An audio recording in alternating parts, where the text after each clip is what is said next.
JF-17 thunder block 3 की गूंज भारतीय मीडिया में एक शोर बपा है। ये शोर क्यों बपा है और JF-17 थंडर की गूंज क्यों सुनाई दे रही है? आमिर रज़ा मेरे साथ मौजूद है, उनसे बात करते हैं। आमिर भाई, एक बड़ी ज़बरदस्त रिपोर्ट आई है, एक भारतीय मीडिया, एक भारतीय चैनल है उसकी, JF-17 थंडर के हवाले से, और उस पे पाकिस्तान और बांग्लादेश दोनों का ज़िक्र है और उनको ऐसे है जैसे सांप सूंघ गया है। हमारे नाज़रीन को ज़रा बताइएगा। देखिए, जब आप किसी को डरा लें तो वो जिससे डरा होता है, कहते हैं कि जो सांप का डरा हुआ हो वो रस्सी से भी डरता है। यही हाल इस वक्त भारत का है। उनको ख्वाबों में भी जो है JF-17 थंडर ब्लॉक 3 आ रहा है और इसकी वजह ये है कि जो यूके का एक जरीदा है जो कि सिर्फ आर्मी बेस्ड है, उसने भी अब ये कह दिया कि इनके पास जो राफेल थे 4 की तादाद में गिराए गए। ना सिर्फ वो बल्कि MiG-29 और Su-30 जहाज़ भी जो है वो गिराए। और उन्होंने ख़ास तौर पर जिक्र किया कि JF-17 थंडर ब्लॉक 3C ने जो है इनका S-400 सिस्टम जो है उसको तबाह किया। तो मैं ये समझता हूँ कि ये चीज़ें जो हैं, ये की एरो है, मैं जरीदे का नाम भी बता देता हूँ। की एरो की ये रिपोर्ट थी जिसको बहुत सारे पाकिस्तानी मीडिया हाउसेस ने चलाया भी और ये हकीकत पर मबनी थी। उन्होंने खैर नंबर्स भी दिए हैं उन राफेल्स के जो गिराए गए हैं। वो तो ठीक आप हो मुझे गया। बताएं, अब मैं देखिए, आपको अगली बात पे आते हैं। मैं देखिए, नहीं, मैं अगली हमारे बात पे नाज़रीन आता हूँ। जिस चीज़ में इंटरेस्ट है हमारे नाज़रीन का, वो है भारत में क्यों मैंने मामला पहले मचा हुआ सबसे है। पहले तो आपको ये बताया अदील भाई कि डरते क्यों हैं, ये डर क्यों रहे हैं कि ये JF-17 थंडर ब्लॉक 3 जो है बांग्लादेश में जा रहा है। देखें, इस वक्त भारत के ख़िलाफ़ अगर कोई मजबूत तहरीक चल रही है तो वो बांग्लादेश में चल रही बिल्कुल। है, जहाँ पर इन्होंने एक नौजवान उस्मान का कत्ल किया और उसके बाद से इनका सफारत खाना घेरे में है। वहाँ सफारत खाना बंद है, यानी बिल्कुल उसकी ऐसे ही। तमाम कार्रवाइयाँ बंद हैं। और अब ये खबर जो है डेली जागरण है, एक मीडिया हाउस है, उसकी ये खबर है कि JF-17 थंडर ब्लॉक 3 जो है वो 400 एंड 500 मिलियन की प्राइस पर जो है वो दिया जा रहा है बांग्लादेश को। क्योंकि इस सरहद से, जो कि भारत की मगरबी सरहद है, वहाँ से मार पड़ी है, तो अब वो जनूब की तरफ जाएगा। बांग्लादेश वहाँ पर मौजूद है और अगर बांग्लादेश में भी उसको उसी JF-17 थंडर का सामना करना पड़ा तो आप सोच सकते हैं कि उसके लिए कितना भयानक ख्वाब होगा। ये भयानक ख्वाब है जिसको लेकर उनके मीडिया हाउसेज जो हैं वो इस बात की तस्दीक कर रहे हैं और बता रहे हैं, रिपोर्ट्स दे रहे हैं कि JF-17 थंडर ब्लॉक 3 के हवाले से बांग्लादेश जो है वो कर रहा है। और आपको भी पता है कि 4.5 जनरेशन का ये जहाज़ जो है इस वक्त पूरी दुनिया की नज़रों में है। बिल्कुल। दुनिया के कितने ममालिक हैं, अगर मैं नाम लेना चाहूँ तो आप नाम गिनते जाएँ। आज़रबाईजान में तो ये चल रहा है, यानी आज़रबाईजान में तो चला गया, लेकिन उसके बाद अर्जेंटाइन है, मिस्र है, इराक है, नाइजीरिया का नाम लिया। नाइजीरिया है, बांग्लादेश है, श्रीलंका है। इतने ममालिक हैं जो ये चाहते हैं कि JF-17 थंडर ब्लॉक 3 इनके पास आए।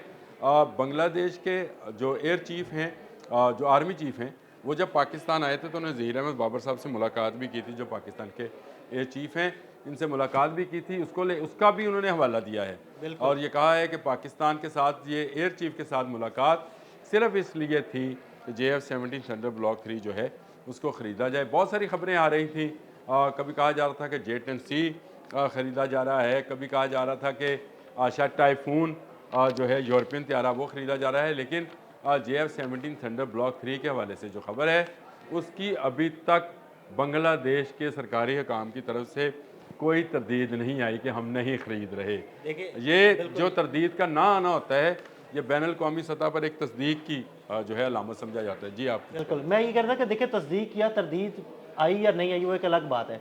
लेकिन जो रोड उठ रहे हैं ना भारतीय मीडिया में, वो बहुत दिलचस्प है। वो कहते मारे नू डराया चंगा। ये डर इतना रहे, खौफ इतना है इस एक जहाज़ का कि उनका तेजस जो है दुबई में सिर्फ उसको देखकर ज़मीन हाँ बोस जी, हो बिल्कुल। जाता है, गिर जाता है।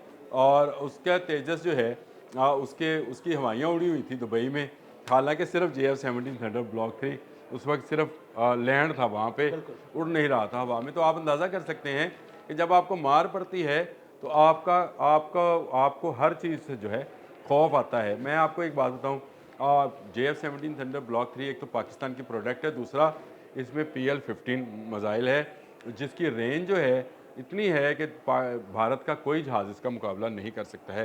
ये बात बांग्लादेश के भी जहन में होगी, जो भी बिल्कुल। ममालिक इसको लेना चाह रहे हैं उनके जहन में दो चार चीज़ें तो बहुत हैं। देखें, लेटेस्ट अवानिक सिस्टम जो है वो इसके अंदर मौजूद है, इसके रडार जो हैं रडार क्रॉस सेक्शन जो है वो बाकी जहाज़ों से, अपनी जनरेशन के जहाज़ों से बेहतर है। और फिर इसके बाद इस पर PL-15 है, इसका हेलमेट माउंटेड उसका डिस्प्ले है, यानी वो तमाम चीज़ें जो एक 5th जनरेशन के जहाज़ में या 4.5 जनरेशन के जहाज़ में हो सकती हैं, जैसे राफेल है, जैसे J-10C है, वैसी तमाम सहूलियात जो हैं इस जहाज़ में मिल रही हैं, जो उनसे तकरीबन आधी कीमत पर है। ऐसे ही है। तो अब जो तरक्की पजीर ममालिक हैं उनकी नज़रें JF-17 थंडर की तरफ क्यों ना जाएं, क्योंकि ये कम जहाज़ कीमत है भी हो और effective ज़बरदस्त भी हो। तैयारा भी हो और जंगों में इस्तेमाल भी हो चुका और हाँ, ये बात आपने सही पॉइंट आउट किया कि उस जहाज़, उस वेपन की कीमत होती है जो किसी ना किसी जंग में कामयाब हो जाए। उसके आप भी समझते हैं कि वह तलवार वो महंगी बिकती है जो बाकी तलवारों को तोड़ चुकी हो। हाँ जी। ये नहीं हो सकता कि आप तलवार को पहली दफ़ा आजमा रहे हो, आजमाया गया। JF-17 थंडर ये भी भारत की मेहरबानी कि उसने अपना ऑपरेशन संदूर करा के अपने ही मांग में से संदूर मिटवाया और राफेल जो है गिरवाए और MiG-29 गिरा, Su-30 गिरा।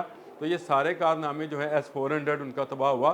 तो ये सारे कारनामे जो हैं जहाँ J-10C के हैं, वहीं पर दुनिया की नज़रों में JF-17 थंडर ब्लॉक 3 था, क्योंकि ये शाना बशाना लड़ रहा था। ना सिर्फ लड़ रहा था बल्कि S-400 तो मारा भी, मतलब इसको तबाह भी इसी ने किया था। तो इस वजह से दुनिया के बहुत सारे ममालिक, और ख़ासकर वो ममालिक जो भारत की दरअंदाजी से तंग हैं, बिल्कुल ऐसे ही है। जिनमें सरफ़हरिस्त आपको बता दूं बांग्लादेश है और उसके बाद श्रीलंका है, कि श्रीलंका में भी इस वक्त भारत मुखालिफ मूवमेंट जो है वो ज़ोर पकड़ रही है। और ये श्रीलंका का जो मैंने नाम लिया था कि वो भी इंटरेस्टेड है, तो दुनिया के बहुत सारे ममालिक जो हैं इंटरेस्टेड हैं, लेकिन मुरोर किसको उठ रहा है? भारत को, क्योंकि उसको इस तरफ से भी इसी जहाज़ से मार पड़ी। अब आगे जाकर भी अगर वो बांग्लादेश की तरफ कोई कदम, इंतहाई कदम उठाएगा, तो वहाँ पर भी उसको इसी से मार पड़ सकती है।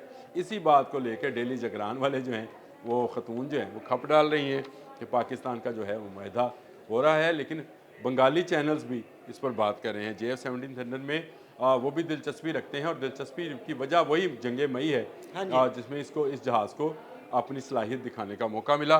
तो इस वक्त JF-17 थंडर, अगर ये कहा जाए कि दुनिया में जहाज़ों की फ़हरिस्त में जो 5th जनरेशन के जहाज़ हैं उनको एक तरफ रखें, वो तो 3 ममालिक बनाते हैं, लेकिन अगर अपनी जनरेशन के जहाज़ों में इस वक्त किसी जहाज़ की डिमांड है तो वो JF-17 थंडर ब्लॉक 3 है। बहुत शुक्रिया आमिर रज़ा जी। बिल्कुल, आमिर रज़ा ने बड़ी तफ़सील के साथ आपको ये सारी कहानी बताई कि भारतीय मीडिया में क्यों मरोड़ उठ रहे हैं। अदील अहमद और आमिर रज़ा को इजाज़त दीजिएगा। अल्लाह हाफ़िज़।